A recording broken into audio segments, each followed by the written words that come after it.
आज हम स्टार्ट करेंगे क्लास 7th की वर्कशीट नंबर 9 और सब्जेक्ट क्या है इंग्लिश। ठीक है, तो इसमें हमारा आज का टॉपिक है 3 क्वेश्चंस। जो चैप्टर हमारा इतने दिनों से चल रहा है वर्कशीट्स में वही है।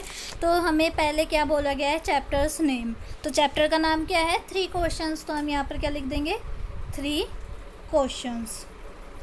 ठीक है, देन उसके बाद किसने लिखी है ये स्टोरी, लियो टोल स्टोरी। ठीक है, तो इन्होंने लियो टोल स्टोरी ने ये स्टोरी पूरी लिखी है। उसके बाद यहाँ पर क्या लिखना है कि कौन कौन से कैरेक्टर्स थे। तो फर्स्ट हमारा क्या हो गया, द किंग था सबसे पहले, जो वो इन 3 क्वेश्चंस का आंसर जानना चाहता था। सेकंड क्या हो गया, द हर्मिट। तो ये हमारे 3 कैरेक्टर हो गए, the king, the hermit, the wondered man. ठीक है, तो ये 3 थे। यहाँ पर ये जो क्या चाहता था कि मैं वो हो, किंग के 3 क्वेश्चंस के आंसर चाहता था और जो इन दोनों ने आंसर्स दिए। उसके बाद यहाँ पर क्या है, स्टोरी अनफोल्ड। ये पढ़ते हैं, complete the summary of the story using the hint given in the cloud. ठीक है, तो जो इस क्लाउड में हमें हिंट दे रखे हैं उसे यूज़ करके हमें ये स्टोरी मतलब समरी पूरी करनी है। जैसे once there was a king who believed that he would not fail if he knew what was the, कि अगर वो कभी भी मतलब वो जो वंस थी वॉज अ किंग, वो क्या चाहता था कि अगर मेरे को ये 3 क्वेश्चंस के आंसर मिल गया तो मैं कभी भी फेल नहीं होऊंगा। व्हाट वॉज द, क्या था वो, कभी फेल नहीं होएगा अगर उसे 3 क्वेश्चंस के आंसर मिल गए। पहला क्या था, what was the right time for every action. क्या राइट टाइम है हर एक एक्शन को करने के लिए, तो ये फर्स्ट वाला हो गया। देन उसके बाद आप यहाँ पर क्या लिखोगे कि हु वर द क्या मोस्ट इम्पॉर्टेंट थिंग, तो वो आप यहाँ पर लिखोगे to be with and what was the right people to do. ठीक है, सॉरी, यहाँ पर सबसे पहले आप लिखोगे कि if he knew what was the right time for every action. Then उसके बाद क्या लिखोगे, who were the right people to be with, किसके साथ वो अपनी बात करे और कौन है जो उसकी सारी बातें सुनेगा, कौन सा ऐसा राइट पर्सन है। And what was the most important thing to do, और क्या वो करे, कब उसका मतलब कि क्या चीज़ करनी चाहिए और कब क्या चीज़ नहीं करनी चाहिए। He proclaimed that the would give a, क्या देगा, ग्रेट रिवॉर्ड। अगर उसे इन 3 क्वेश्चंस के आंसर मिल गए तो जिस बंदे ने उसे आंसर्स बताए हैं उसे वो एक अच्छा खासा रिवॉर्ड देगा to the person who can answer his 3 questions. ठीक है, तो क्या पूरी समरी बन गई है इस चैप्टर की।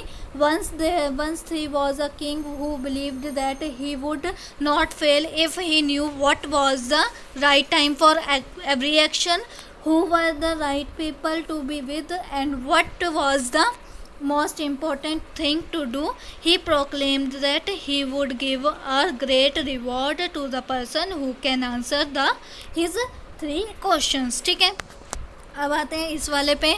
many people claim and when many people came and all the 3 answers given by them were क्या थे, डिफरेंट थे। ठीक है, क्या थे, डिफरेंट। तो भी यहाँ पर आ रहा था वो सारे के सारे बहुत सारे पीपल आए। अगर देखो किंग ने बोला कि रिवॉर्ड मिलेगा तो वो रिवॉर्ड के चक्कर में बहुत सारे पीपल आए और उन्होंने क्या बोल दिया, अपने अपने सजेशन दे दिए। मतलब वो तो सब, अब किंग के पास एक किंग रिसीवर था और बाकी सारे इतने सारों ने अपने सजेशन दे दिए, तो सबके डिफरेंट सजेशन थे, सबकी डिफरेंट बातें थी।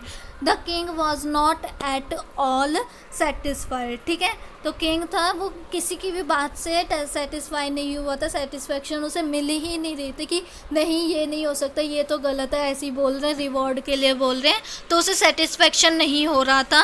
देन उसके बाद क्या था, ये फर्स्ट आ गया डिफरेंट, सेकंड आ गया सेटिस्फेक्शन। देन क्या है, he went to a wise hermit seeking answers, the hermit was digging. ठीक है, थर्ड का digging the ground when the king reach there. ठीक है, तो ये हमारा पूरे बन गई है। अब मैं पढ़ के बता देती हूँ पूरा पैराग्राफ क्या बना है। Many people came and all the answers given by them were different ठीक है, सारे आंसर्स डिफरेंट थे, बहुत सारे पर्सन आए उन्हें बताने के लिए। The king was not at all satisfied, he went to a wise hermit seeking answers, the hermit was digging the ground when the king reach there. ठीक है, ये हमारा पूरा पैराग्राफ कंप्लीट हो गया। अब आते हैं थर्ड पैराग्राफ पे। तो यहाँ पर देखो क्या कह रहा है, the hermit greeted the king. ठीक है, उन्होंने उस किंग का क्या करा, आदर किया। And continue डिकिंग। ठीक है, the king repeated his question but the hermit does not answer. तो किंग बोलता जा रहा था कि मेरे को इन 3 क्वेश्चंस के आंसर बताओ, ये मेरे क्वेश्चंस हैं। तो जो हर्मिट था उसने आंसर ही नहीं करा। फिर क्या हुआ, the king help the hermit in digging. ठीक है, वो क्या काम कर रहा था, डिगिंग कर रहा था, मतलब खोद रहा था, ये जैसे कि आप देख सकते हो। तो किंग ने क्या करा, उससे उसका वो ले लिया, जो भी ले ये अपना उसका वो ले लिया, हथियार जो भी बोल सकते हो इसे। ठीक है, और उसके बाद वो उसका काम करने लग पड़ा। ठीक है, then they saw a stranger who was badly wounded. ठीक है, उसके बाद एक स्ट्रेंजर था और दूसरा बंदा था रनिंग टूवर्ड्स दैम। ठीक है, और भाग भाग कर किन के पास आ रहा था, हर्मिट और किंग के पास आ रहा था। The king nursed him and क्या होता है, उसने ये जो bandaged his wound later the man told that he was the king's enemy and wanted to kill him. ठीक है, वो क्या करना चाहता था, किंग को मारना चाहता था। As the king saved his life he want to become a servant. ठीक है, अगर किंग ने मतलब उसकी जान बचा ली तो वो एज अ सर्वेंट रहेगा। मतलब इस पूरे का क्या हो गया, मैं दोबारा रीड करती हूँ कि कहाँ पर क्या आएगा। पहला हो गया, the hermit greeted the king and continue digging. ठीक है, तो क्या कर रहा था, किंग आया उसके पास, उसने क्या करा, पूरा उसे आदर से बोला, जैसे गुड मॉर्निंग हो गया, जो भी बोलते हैं उस टाइम पे उसने वो बोला। ठीक है, और फिर उसके बाद वो अपना काम करता जा रहा था। लेकिन क्या था, किंग को अपने आंसर पूछने थे तो वो बार बार उससे क्वेश्चन पूछते जा रहा था, लेकिन जो हर्मिट था वो आंसर नहीं दे रहा था। The king help the hermit in क्या आएगा, डिगिंग। फर्स्ट वाले का आंसर हो गया। Then they saw a stranger who was badly wounded. ठीक है, बहुत उसमें मतलब ऐसा था, गंदा सा था, और वो रनिंग टूवर्ड्स देम। ठीक है, स्ट्रेंजर था, वो उस गांव का नहीं था, जो उस राज्य का नहीं था जहाँ पर वो किंग राज कर रहा था। तो वो दोनों सोच रहे थे कि ये तो बहुत स्ट्रेंजर है और बहुत गंदा सा है, मतलब धूल मिट्टी लगी हुई होगी और हमारे पास कोई भागता हुआ आ रहा है। The king nursed him and यहाँ पर आएगा बैंडेडिंग हिम देम। ठीक है, उस bandaging his wounds later the man told that. फिर जो स्ट्रेंजर था उसने क्या बोला, he was the king's enemy, मैं क्या हूँ, किंग का एनिमी हूँ। wanted to kill him, और क्या चाहता हूँ कि उसे मारना चाहता हूँ। As the king saved his life, अगर किंग ने अपनी जान मेरे से बचा ली तो मैं हमेशा उसका क्या बन के रहूँगा, सर्वेंट बन के रहूँगा। अब आते हैं लास्ट वाले पे। तो क्या है, the king repeated the question to the, किससे वो बार बार रिपीट कर रहा था, हर्मिट से रिपीट कर रहा था वो बार बार question. Before living to this the hermit said that the king has already found his answer through his doing good. ठीक है, और तो यहाँ पे क्या हो गया, the king repeated the questions to the, किससे वो बार बार रिपीट कर रहा था, हर्मिट से। Before living to this the hermit said, बार बार किंग किससे क्वेश्चन पूछ रहा था, हर्मिट से पूछ रहा था। और तब हर्मिट ने क्या बोला कि that the king has already found his answer through this deeds. ठीक है, आप अपने क्वेश्चंस का आंसर अपने आप जान चुके हो, कैसे आपने जो ये करा। ठीक है, उसका लिया और खुद काम करने लग पड़ा। ठीक है, उसके बाद he said that there is only one time that is important. ठीक है, सारे टाइम इम्पॉर्टेंट है, कोई ज़रूरी नहीं है कि एक ही टाइम जो हो वो इम्पॉर्टेंट हो।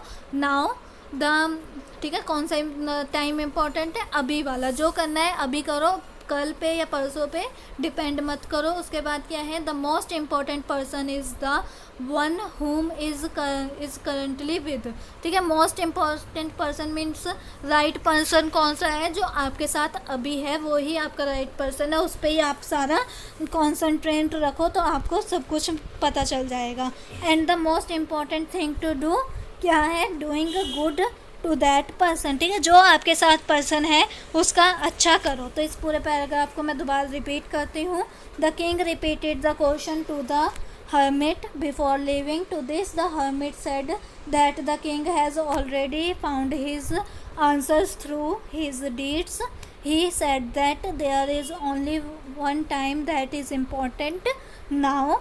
The most important person is the one who is currently with, and the most important thing to do doing good to that person, ठीक है। तो इस पूरे पैराग्राफ की हिंदी क्या हुई कि बार बार क्वेश्चन, वो किंग बार बार क्वेश्चन पूछ रहा था, तो हरमिट ने क्या बोला, आपको आपके क्वेश्चंस के आंसर मिल चुके हैं, आपका राइट टाइम क्या है, अभी का, अभी आपने जो करना है वो आप कर लो। देन उसके बाद मोस्ट इम्पॉर्टेंट पर्सन कौन है, जो आपके साथ अभी रह रहा है, जो करंटली है, उसी के साथ आप पूरा कॉन्सेंट्रेट रखो और उसी से सारी बातें बताओ, ठीक है। तो वही आपका मोस्ट इम्पॉर्टेंट पर्सन है जो आपकी सारी बातें सुनेगा और आपको सब कुछ सही सही बताएगा। और मोस्ट इम्पॉर्टेंट थिंग क्या है, सबका अच्छा करो, वो सब क्या है, मोस्ट इम्पॉर्टेंट थिंग है, ठीक है। तो ये आपकी वर्कशीट कंप्लीट होती है और इसमें हमारा वही था चैप्टर 3 क्वेश्चंस वाला। अगर आपको वीडियो अच्छी लगी हो तो लाइक करो और चैनल को शेयर कर, इस वीडियो को शेयर करो एंड चैनल को सब्सक्राइब करो ताकि आपको चैप्टर्स प्लस वर्कशीट्स की वीडियो रोज़ मिलती रहें। और कमेंट में रिव्यू ज़रूर देना।